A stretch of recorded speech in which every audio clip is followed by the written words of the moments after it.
আজিৰ প্ৰথম কুৱেশ্যনটো হ'ল আমাজন বৰ্ষাৰণ্য কোনখন মহাদেশত অৱস্থিত? যে আমাজন বৰ্ষাৰণ্য কোনখন মহাদেশত অৱস্থিত? অপশ্যনসমূহৰ ভিতৰত কাৰেক্ট অপশ্যনটো হ'ল অপশ্যন নম্বৰ ডি, দক্ষিণ আমেৰিকা। যে আমাজন বৰ্ষাৰণ্য দক্ষিণ আমেৰিকাত অৱস্থিত। এতিয়া আহিছোঁ আজিৰ ২ নম্বৰ কুৱেশ্যনটো লৈ। কুৱেশ্যনটোত সুধিছে অসমৰ আটাইতকৈ দীঘল ৰাষ্ট্ৰীয় ঘাইপথ কোনটো? যে অসমৰ আটাইতকৈ দীঘল ৰাষ্ট্ৰীয় ঘাইপথ কোনটো? অপশ্যনসমূহৰ ভিতৰত কাৰেক্ট অপশ্যনটো হ'ল অপশ্যন নম্বৰ চি, NH-37। যে NH-37 খন অসমৰ আটাইতকৈ দীঘল ৰাষ্ট্ৰীয় উদ্যান। এতিয়া আহিছোঁ আজি ৩ নম্বৰ কুৱেশ্যনটো লৈ।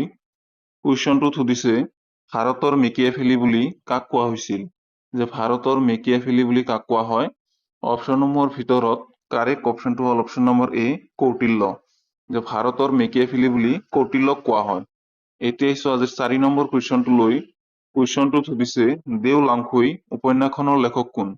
যে দেও লাংখুই উপন্যাসখন কোনে লিখিছিল? অপশ্যনসমূহৰ ভিতৰত কাৰেক্ট অপশ্যনটো হ'ল option number C, Rita Choudhury.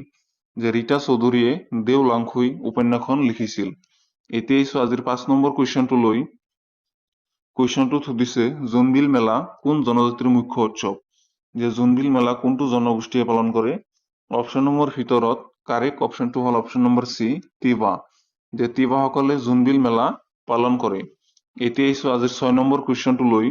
কুৱেশ্যনটোত সুধিছে ৰংগাস্বামী কাপ কোনবিধ খেলৰ সৈতে সম্পৰ্কিত? যে ৰংগাস্বামী কাপ কোনবিধ খেলৰ লগত জড়িত? অপশ্যনসমূহৰ ভিতৰত কাৰেক্ট অপশ্যনটো হ'ল অপশ্যন নম্বৰ ডি, হকী। যে ৰংগাস্বামী কাপ হকী খেলৰ লগত জড়িত। এতিয়া আহিছোঁ আজিৰ ৭ নম্বৰ কুৱেশ্যনটো লৈ। কুৱেশ্যনটোত সুধিছে সিন্ধু নদীৰ উৎপত্তি ক'ৰ পৰা হৈছে? যে সিন্ধু নদীৰ উৎপত্তি ক'ৰ পৰা হৈছে? অপশ্যনসমূহৰ ভিতৰত কাৰেক্ট অপশ্যনটো হ'ল অপশ্যন নম্বৰ ডি, কৈলাশ পৰ্বতমালা। যে সিন্ধু নদীৰ উৎপত্তি কৈলাশ পৰ্বতমালাৰ পৰা হৈছে। এতিয়া আহিছোঁ আজিৰ ৮ নম্বৰ কুৱেশ্যনটো লৈ। কুৱেশ্যনটোত সুধিছে যমুনা বড়ো কোনবিধ খেলৰ সৈতে সম্পৰ্কিত? যে যমুনা বড়ো কোনবিধ খেলৰ লগত জড়িত? অপশ্যনসমূহৰ ভিতৰত কাৰেক্ট অপশ্যনটো হ'ল অপশ্যন নম্বৰ চি, বক্সিং। যে যমুনা বড়ো বক্সিং খেলৰ লগত জড়িত। এতিয়া আহিছোঁ আজি ৯ নম্বৰ কুৱেশ্যনটো লৈ। কুৱেশ্যনটোত সুধিছে নিম্নলিখিত কোনজন আহোম ৰজাই মুদ্ৰা প্ৰণালী প্ৰৱৰ্তন কৰিছিল?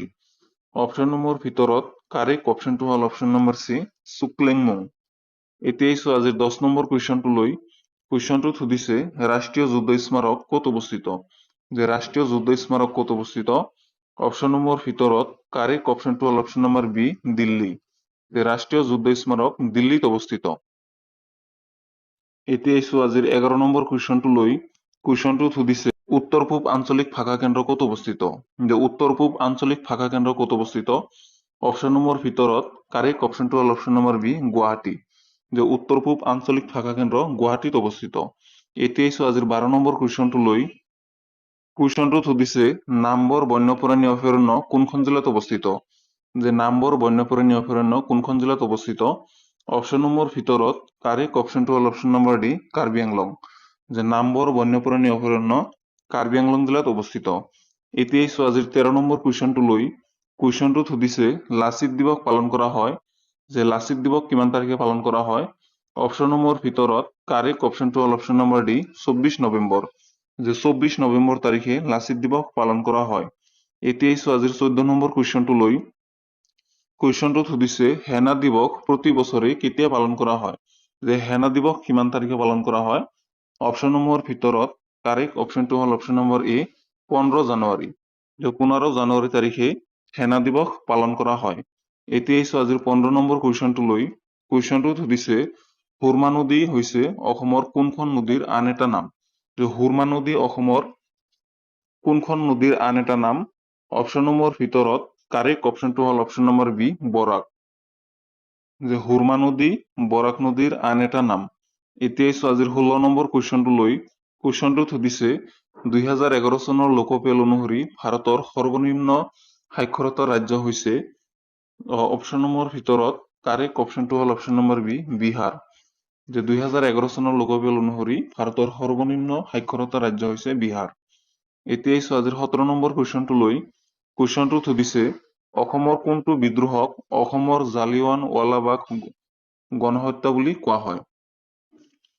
অপশ্যনসমূহৰ ভিতৰত কাৰেক্ট অপশ্যনটো হ'ল অপশ্যন নম্বৰ চি, পথৰুঘাটৰ ৰণ। যে পথৰুঘাটৰ ৰণক অসমৰ জালিৱানৱালাবাগৰ গণহত্যা বুলি কোৱা হয়। এতিয়াই চোৱা আজিৰ 18 নম্বৰ কুৱেশ্যনটো লৈ কুৱেশ্যনটোত সুধিছে নিম্নলিখিত কোনটো পৰীক্ষকৰ নিম্নলিখিত কোনটো পৰীক্ষকৰ ইয়াৰ কাৰেক্ট অপশ্যনটো হ'ল option number C goods and services tax. এতিয়াই চোৱা আজিৰ 19 নম্বৰ কুৱেশ্যনটো লৈ কুৱেশ্যনটোত সুধিছে লাথুলা গিৰিপথ কোন ৰাজ্যত অৱস্থিত? নাথুলা গিৰিপথ কোনখন ৰাজ্যত অৱস্থিত? অপশ্যনসমূহৰ ভিতৰত কাৰেক্ট অপশ্যনটো হ'ল অপশ্যন নম্বৰ এ ছিকিম। নাথুলা গিৰিপথ ছিকিম ৰাজ্যত অৱস্থিত। এতিয়াই চোৱা আজিৰ 20 নম্বৰ কুৱেশ্যনটো লৈ কুৱেশ্যনটোত সুধিছে পাপৰিৰ কবি নামেৰে কাক জনা যায়? পাপৰিৰ কবি নামেৰে কাক কোৱা হয়? অপশ্যনসমূহৰ ভিতৰত কাৰেক্ট অপশ্যনটো হ'ল অপশ্যন নম্বৰ এ গণেশ গগৈ। গণেশ গগৈক পাপৰিৰ কবি বুলি কোৱা হয়। তো এইকেইটাই আছিল আজিৰ প্ৰশ্ন। ভিডিঅ'টো কেনেকুৱা পালে আপোনালোকে কমেণ্টত জনাব আৰু 20টাৰ ভিতৰত আপোনালোকে কেইটা পাৰিলে সেইটো কমেণ্টত জনাব। ভিডিঅ'টো ভাল পালে চেনেলটো ছাবস্ক্ৰাইব কৰিব আৰু ভিডিঅ'টো এটা লাইক কৰি দিব। ধন্যবাদ।